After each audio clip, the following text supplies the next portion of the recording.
Hi dears, welcome to ആർക്കെനെക്സ്. അപ്പോൾ നമുക്ക് ഹിന്ദി എക്സാമിന് 8 മാർക്കിന് അതല്ലെങ്കിൽ 6 മാർക്കിന്, കുറഞ്ഞതാണ് 6 മാർക്കിന്, എന്നാൽ പലപ്പോഴും 8 മാർക്കിനും ചോദിക്കാൻ സാധ്യതയുള്ള കുറച്ച് ചോദ്യങ്ങളാണ്. എന്ന് പറഞ്ഞാൽ ഈ ക്വസ്റ്റ്യൻ ആൻസേഴ്സ് ചെയ്യാൻ നമ്മൾ നന്നായി പഠിച്ചാൽ തന്നെ നമുക്ക് എക്സാമിന് ഒരു 24 അല്ലെങ്കിൽ ഒരു 30 മാർക്സിന്റെ അടുത്ത് നമുക്ക് സ്കോർ ചെയ്യാൻ സാധിക്കും. നമുക്ക് 80ലാണ് ക്വസ്റ്റ്യൻ പേപ്പർ അല്ലേ. അപ്പൊ ഇതിലൊരു 25 മാർക്കിന്റെ അടുത്ത് നമുക്ക് സ്കോർ ചെയ്യാൻ ഷുവർ ആയിട്ട് വരുന്ന കുറച്ച് ക്വസ്റ്റ്യൻസ് ആണ്. അപ്പൊ നിങ്ങൾ പഠിക്കുന്ന സമയത്ത് ആദ്യം നിങ്ങൾ പഠിക്കേണ്ടത് ഇതാണ് എന്നാണ് എനിക്ക് പറയാനുള്ളത്. കാരണം നോട്ട്സിൽ ഒരു പക്ഷേ ഇതിന് അത്ര ഇമ്പോർട്ടൻസ് കാണില്ല, പക്ഷേ നമുക്ക് ക്വസ്റ്റ്യൻ പേപ്പറിൽ എന്തായാലും ഇത് വരികയും ചെയ്യും. അപ്പൊ നമുക്ക് ഒരുപാട് ലേഖകന്മാരെ കുറിച്ച് പഠിക്കാനുണ്ട് അല്ലേ. കവിമാരുണ്ട്, ലേഖകരുണ്ട്, കഹാനികാരുണ്ട്. അപ്പൊ ഇവരെയൊക്കെ നമ്മളിങ്ങനെ എല്ലാ പാഠഭാഗത്തിലും ഇങ്ങനെ വായിച്ച് വിടാറുണ്ട്. പക്ഷേ നമുക്ക് ജീവൻ വൃത്ത് എന്ന് പറഞ്ഞുകൊണ്ട് നമുക്ക് എഴുതാൻ വരും ഒരു പ്രൊഫൈല് തന്നിട്ട്. അപ്പൊ അങ്ങനെ എഴുതുന്ന സമയത്ത് നമ്മൾ ആദ്യം തന്നിട്ടുള്ള കവിയെ കുറിച്ചിട്ടുള്ള എല്ലാ കാര്യങ്ങളും ഇവിടെ ഉണ്ട്. പേരുണ്ട്, അവരുടെ ജന്മസ്ഥാന്, വർഷമൊക്കെ ഉണ്ട്, പ്രമുഖ രചനായ ഉണ്ട്, പിന്നെ അവരുടെ പുരസ്കാരങ്ങളൊക്കെ ഉണ്ട്. ഇങ്ങനെ നമുക്കൊരു ബോക്സിൽ നൽകും. അപ്പൊ ഒരു പ്രൊഫൈല് നൽകിയിട്ട് നമ്മളോട് പറയാം അവരെ കുറിച്ചൊരു ജീവൻ വൃത്ത് തയ്യാറാക്കുവാൻ. അപ്പൊ അങ്ങനെ വരുന്ന സമയത്ത് നമ്മൾ എന്ത് ചെയ്യണം? ഒരു ജീവൻ വൃത്ത് നമ്മൾ ഇതിനെ സെന്റൻസ് ആക്കി എഴുതിയാൽ മതി. ഇപ്പൊ ഞാൻ പറയട്ടെ, 6 മാർക്കിന് ചോദിക്കുന്ന ഈ ചോദ്യം ഈ ക്വസ്റ്റ്യൻ പേപ്പർ നോക്കി എഴുതിയാൽ തന്നെ 2 മാർക്ക് ഷുവർ ആയിട്ട് കിട്ടും. കാരണം അതിനുള്ള പോയിന്റ്സ് ഇതിൽ നൽകിയിട്ടുണ്ട്. അതിനൊന്ന് സെന്റൻസ് ആക്കി എഴുതാണ് വേണ്ടത്. അപ്പൊ നമ്മളിവിടെ കുവർ നാരായണൻ എന്ന് നമ്മൾ ഹെഡിങ് നിങ്ങൾ കൊടുക്കണം. ക്വസ്റ്റ്യൻ നമ്പർ ഇട്ടിട്ട് കൊടുക്കാം. എന്നിട്ട് നമ്മൾ കുവർ നാരായണൻ ഹിന്ദിക്ക് വിഖ്യാത സമകാലീന കവി ഹെ, കവിയെ കുറിച്ച് എഴുതാം.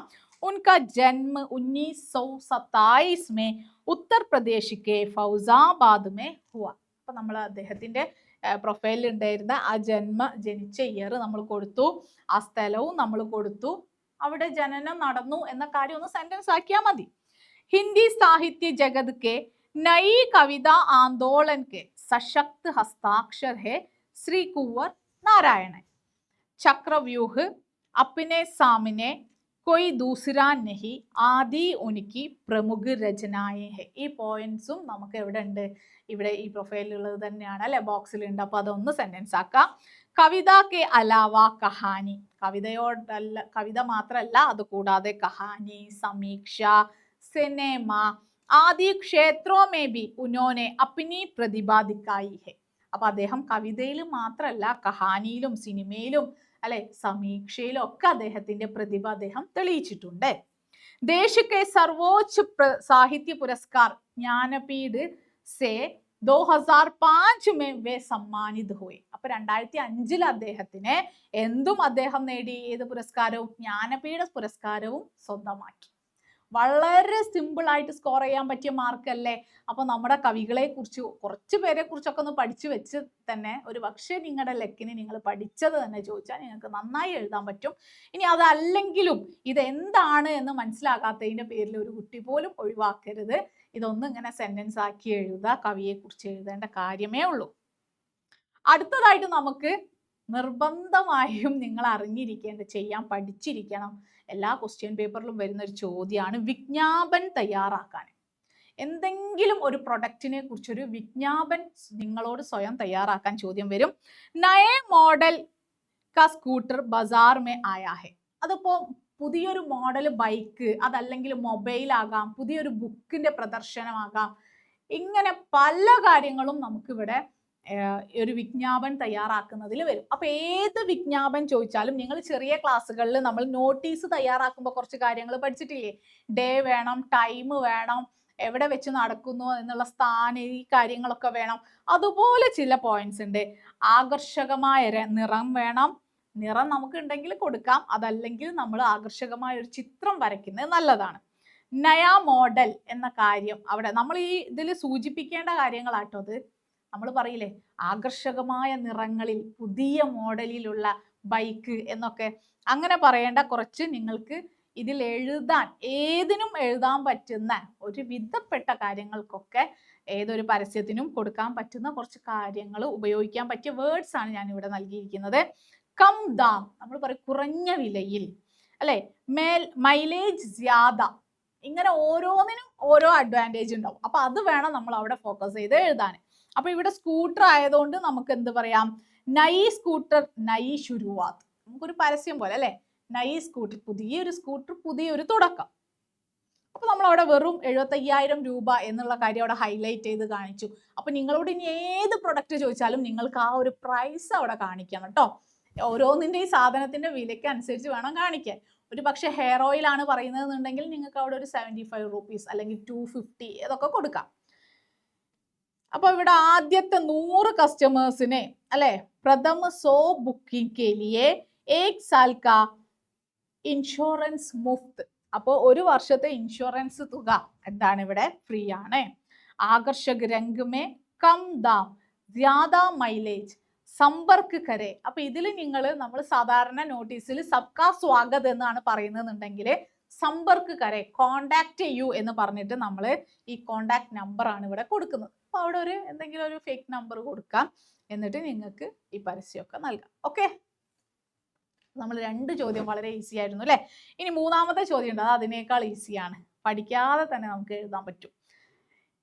കൈ വർഷോं पहले हमने नियति की मिलने का एक वचन दिया था और अब समय आ गया है कि वह अपने वचन को निभाए. पूरी तरह न सही लेकिन बहुत हद तक आज रात 12 बजे. ഇവിടെ തന്നിരിക്കുന്നതിൽ ചെറിയ അതൊരു ക്വസ്റ്റ്യൻ പേപ്പറിന് എടുത്താണ്, അതിലുള്ള മിസ്റ്റേക്കാണ്. ബാഹർ ബജെ എന്നാണ്, പക്ഷെ അല്ല, 12 ബജെ. ജബ് സാരി ദുനിയ സോ രഹി ഹോഗി, ഈ ലോകം മുഴുവൻ ഉറങ്ങുന്ന സമയത്ത് ഭാരത് ജീവൻ ഓർ സ്വതന്ത്രതാക്കി നയി സുബഹ് കെ സാത്ത് ഉഠേഗ. ഭാരതം, ഇത് ഏതാണ് ചാപ്റ്റർ മനസ്സിലായോ? മേരെ ഭാരത് വാസിയോ എന്ന് പറയുന്ന പാഠഭാഗത്തിലെ ഭാഗമാണ്. അപ്പൊ ഈ ലോകം മുഴുവനും ഉറങ്ങുന്ന സമയത്ത് ഇപ്പൊ നമുക്ക് എന്താണ്, സാരി ദുനിയ സോ രഹി ഹോഗി ഭാരത് ജീവൻ ഓർ സ്വതന്ത്രതാക്കി നയി സുബഹ് കെ സാത്ത് ഉഠേഗ. ഭാരതം പുതിയ ഒരു സ്വാതന്ത്ര്യത്തിന്റെയും പുതിയൊരു ജീവിതത്തിന്റെയും സുബ് രാവിലെ ഒരു പുലരിയായിരിക്കും ഉണരുന്നത്. ഏക് ഏസാ ക്ഷൺ ജോ ഇതിഹാസ് മേ ബഹുത് ഹി കം ആതാ ഹെ. അപ്പൊ നെഹ്റു തന്റെ സ്പീച്ചിൽ പറയുകയാണ്, ഭാഷണിൽ പറയുകയാണ്, ഏസാ ക്ഷൺ, ഇങ്ങനെ നിമിഷം, ഇതിഹാസ് ചരിത്രത്തിൽ വളരെ കുറച്ച് മാത്രമേ രേഖപ്പെടുത്തുകയുള്ളൂ. ജബ് ഹം പുരാനെ കോ ചോഡ് നയേ കി തരഫ് ജാത്തെ ഹെ, നമ്മൾ പഴയതിനെ ഉപേക്ഷിച്ച് പുതിയതിന്റെ നേരെ പോകുമ്പോൾ, ജബ് ഏക് യുഗ് കാ അന്ത് ഹോത്താ ഹെ. അപ്പൊ ഇവിടെ എത്ര ശരിയാണല്ലേ. ഇപ്പോഴും നമ്മൾ പറയും ബ്രിട്ടീഷുകാരുടെ കാലത്ത്, ഒരു യുഗം അവിടെ അവസാനിച്ചു, ബ്രിട്ടീഷുകാരുടെ കാലം അവിടെ കഴിഞ്ഞു. അപ്പൊ അദ്ദേഹം പറയുകയാണ് അവിടെ ഒരു യുഗം അവസാനിക്കുകയാണ്. ജബ് ഏക് യുഗ് കാ അന്ത് ഹോത്താ ഹെ और जब वर्षों से शोषित एक देश की आत्मा अपनी बात कह सकती है. അപ്പൊ ഒരു യുഗം അവസാനിക്കുക മാത്രമല്ല, ശോഷിച്ച ഒരു രാജ്യത്തിന്റെ ആത്മാവ് കൂടിയാണ് നമ്മൾ കാണേണ്ടത്. തന്റെ കാര്യങ്ങൾ ഇവിടെ പറയാൻ നിൽക്കുന്ന ഒരു രാജ്യത്തിന്റെ ആത്മാവുണ്ട്. യഹ് ഏക് സംयोग है कि इस पवित्र मौके पर हम समर्पण के साथ खुद ही भारत और उसकी जनता की सेवा और उससे भी बढ़कर सारी मानवता की सेवा करने के लिए प्रतिज्ञा ले रहे हैं. അല്ലെ, എന്താ പറയുന്നത്, നമ്മള് ഭാരതത്തെ സേവിക്കുവാൻ ഇന്ന് ഇതുവരെ ഉണ്ടായിരുന്നതിനെ ഉസ്സേ ബി ബഡ്കർ, അതിനേക്കാൾ കുറച്ചധികമായി തന്നെ നമ്മൾ ഭാരതത്തിന് വേണ്ടിയിട്ട് സേവാ കർണേ കെ ലിയെ, നമ്മൾ സേവിക്കാനായിട്ട് നമ്മൾ ഓരോരുത്തരും പ്രതിജ്ഞാബദ്ധരാണ്. അല്ലെ, സ്വാതന്ത്ര്യം എന്നത് നമുക്ക് ഓരോരുത്തരുടെയും ആവശ്യമായിരുന്നു. നമ്മുടെ രാജ്യത്തിന്റെ നിലനിൽപ്പ് എന്ന് പറയുന്നതും ഓരോരുത്തരുടെയും ആവശ്യമാണ്. അപ്പൊ ഈ പാരഗ്രാഫിൽ നിന്ന് നമുക്ക് 2 ചോദ്യങ്ങളാണ് ചോദിച്ചിട്ടുള്ളത്. ഭാരതവാസി കോൺസി പ്രതിജ്ഞ ലേ രഹേ ഹെ, ഭാരതവാസി എന്തിനുള്ള പ്രതിജ്ഞയാണ് എടുക്കുന്നത്? അടുത്ത ചോദ്യം 2 മാർക്കിനാട്ടത്. ഗദ്യാംശ കാ സംക്ഷേപൺ കരെ ഓർ ശീർഷക് ദേ. ഈ തന്നിരിക്കുന്ന ഗദ്യത്തെ സംക്ഷേപൺ കരെ എന്ന് പറഞ്ഞാൽ 6-1 ഗ്രഹിച്ച് എഴുതാം. ഇത് വായിച്ചിട്ട് ഈ മീനിങ്, ഇതിന്റെ അർത്ഥവും സാരാംശവും നഷ്ടപ്പെടാതെ എഴുതാനുള്ള കാര്യമാണ്. സംക്ഷേപൺ ചെയ്ത് എഴുതാം, അതിനൊരു ശീർഷകവും നൽകാൻ. അപ്പൊ ഇവിടെ ഭാരതവാസി ജനതാ കി സേവ ഓർ ഉസ്സേ ബി ബഡ്കർ, ഭാരതവാസി എന്ത് പ്രതിജ്ഞയാണ് എടുക്കേണ്ടത്? ഭാരതവാസി എടുക്കേണ്ടത് ജനതാ കി, ഭാരതവാസി ജനതാ കി സേവ, ഓരോ ഭാരതീയനും ജനങ്ങളെ സേവിക്കണം എന്നും, ഓർ ഉസ്സേ ഭി ബഡ്കർ, അതിനേക്കാൾ പുറമെ സാരി മാനവതാ കി സേവ കർനെ കെ ലിയെ പ്രതിജ്ഞ ലേ രഹേ ഹെ. സാരി മാനവത എന്ന് പറഞ്ഞാൽ ഈ ലോകത്ത് മൊത്തമുള്ള മനുഷ്യരെയും സേവിക്കാനുള്ള, അവരൊക്കെ സേവിക്കാൻ തയ്യാറായിക്കൊണ്ട് പ്രതിജ്ഞ ലേ രഹേ ഹെ, പ്രതിജ്ഞ എടുക്കേണ്ടതാണ്. കൈ വർഷോ കെ ബാദ്, ഇനി നമ്മൾ അത്രയും വലിയൊരു പാരഗ്രാഫിൽ നിന്ന് സംക്ഷേപം ചെയ്ത് എഴുതുമ്പോൾ, കൈ വർഷോ കെ ബാദ് ആജ് ഭാരത് സ്വതന്ത്രതാ കി ധന്യ വേള തക് പഹുഞ്ചി ഹെ. വർഷോ സെ ശോഷിത് ജനത അപ്നെ ലക്ഷ്യ തക് പഹുഞ്ച് ഗയി ഹെ. അല്ലെ, അതാണ് ആ ഒരു പാരഗ്രാഫിൽ പറഞ്ഞിരിക്കുന്നത്. നമുക്ക് എളുപ്പത്തിൽ മനസ്സിലാക്കാൻ ഇപ്പൊ ഒരാളോട് നമ്മൾ ചുരുക്കി കാര്യങ്ങൾ പറഞ്ഞു കൊടുക്കുകയാണ്. എങ്ങനെയാ, ഒരു കാര്യം നമ്മൾ അനുഭവിച്ചു, അതൊന്നും നമ്മൾ ചുരുക്കി പറയണം. അപ്പൊ നമ്മളൊരു സ്ഥലത്തേക്ക് പോയി, ഇപ്പൊ ഞാനൊന്ന് എറണാകുളം പോയി വന്ന ഒരു അനുഭവം ഒരാളോട് പറയാം. പക്ഷെ എറണാകുളം വരെ എത്തുന്ന സമയം എടുക്കോ അത് പറയാൻ? ഇല്ല. അപ്പൊ അതുപോലെ വേണം നമ്മൾ എന്ത് ചെയ്തിട്ട് ഒന്ന് ഇങ്ങനെ ഷോർട്ട് ആക്കിയിട്ട് വേണം ഈ കാര്യം സംക്ഷേപణ ആൻസർ ചെയ്യാൻ. വർഷോ സെ ശോഷിത് ജനത അപ്നെ ലക്ഷ്യ തക് പഹുഞ്ച് ഗയി ഹെ. വർഷങ്ങളായിട്ട് ശോഷിച്ച ജനത അപ്നെ ലക്ഷ്യ തക്, തന്റെ ലക്ഷ്യം വരെ എത്തിയിരിക്കുന്നു. Is Pavithra Avsar per Hum Desh Ki Sewa കർനെ K ലിയെ പ്രതിജ്ഞ ലേ രഹേ ഹെ. ഇസ് പവിത്ര അവസർ പർ, ഈ പവിത്ര അവസരത്തിൽ ഹം ദേശ് കി സേവ കർനെ കെ ലിയെ പ്രതിജ്ഞ ലേ രഹേ ഹെ.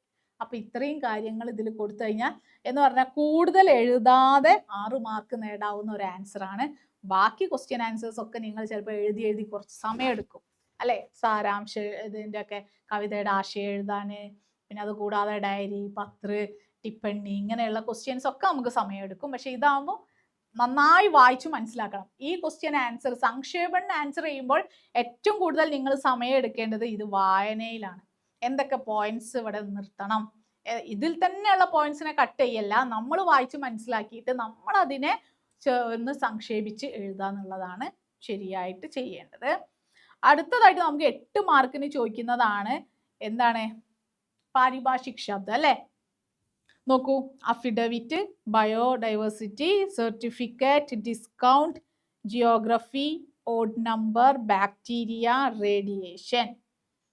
അഫിഡവിറ്റ് ശബദ് പത്ര, ശബദ് പത്രാണ്. ബയോഡൈവേഴ്സിറ്റി ജൈവ വിവിധത, സർട്ടിഫിക്കറ്റ് പ്രമാണ പത്ര,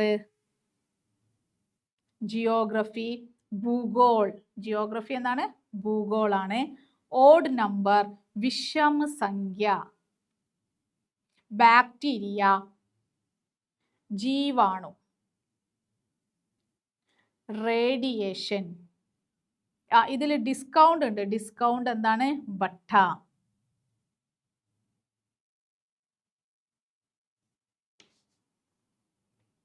ഇവിടെ ഒരു നമ്പർ മാറിപ്പോയതാട്ടോ. ഡിസ്കൗണ്ട് എന്നുള്ളത് വായിക്കാതെ ജിയോഗ്രഫി വായിച്ചത് കൊണ്ടാണ്. 5 ഭൂഗോള്. അപ്പൊ ജീവാണു, മൊത്തം നമ്പർ മാറി അല്ലേ. ഓക്കെ, അപ്പൊ ജീവാണു വരുന്നത്, ബാക്ടീരിയ ആണ് ജീവാണു. ദെൻ റേഡിയേഷൻ, റേഡിയേഷൻ വികിരൺ. ഓക്കെ, വികിരൺ എന്ന് പറഞ്ഞാല് റേഡിയേഷൻ ആണ്.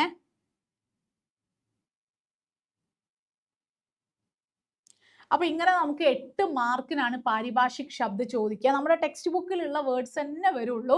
ടെക്സ്റ്റ് ബുക്കിൽ ഒരുപാട് വാക്കുകളുണ്ട്, അതൊക്കെ ഒന്ന് വായിച്ചൊന്ന് നിങ്ങൾ നന്നായിട്ടൊന്ന് പഠിക്കുക. നമുക്ക് ഇങ്ങനെ ബൈഹാർട്ട് പഠിക്കണം എന്നില്ല, പക്ഷെ നമ്മൾ എന്താന്ന് കുറച്ച് തവണ വായിച്ചു കഴിഞ്ഞാൽ ഒരു പക്ഷെ നിങ്ങൾക്ക് നാളത്തേക്ക് ഇത്രയും പഠിച്ചെടുക്കാൻ പറ്റിയില്ലെങ്കിലും നിങ്ങളുടെ പബ്ലിക് എക്സാമിലേക്ക് ഷുവർ ആയിട്ട് നിങ്ങൾ പഠിച്ചിരിക്കേണ്ട കുറച്ച് കാര്യങ്ങളാണ് ഇപ്പം നമ്മൾ ഈ വീഡിയോയിൽ പറഞ്ഞിരിക്കുന്നത്. അതുകൊണ്ട് തന്നെയാണ് നിങ്ങൾ എക്സാമിലേക്ക് എന്തായാലും പഠിക്കുന്ന സമയത്ത് ക്വസ്റ്റ്യൻ പേപ്പർ മനസ്സിലാക്കിയിട്ട് ക്വസ്റ്റ്യൻ പേപ്പറിനനുസരിച്ച് പഠിക്കുക. അപ്പൊ നമുക്ക് ഇതുപോലെയുള്ള വീഡിയോസുമായി കാണാം. അതുവരേക്കും ബൈ.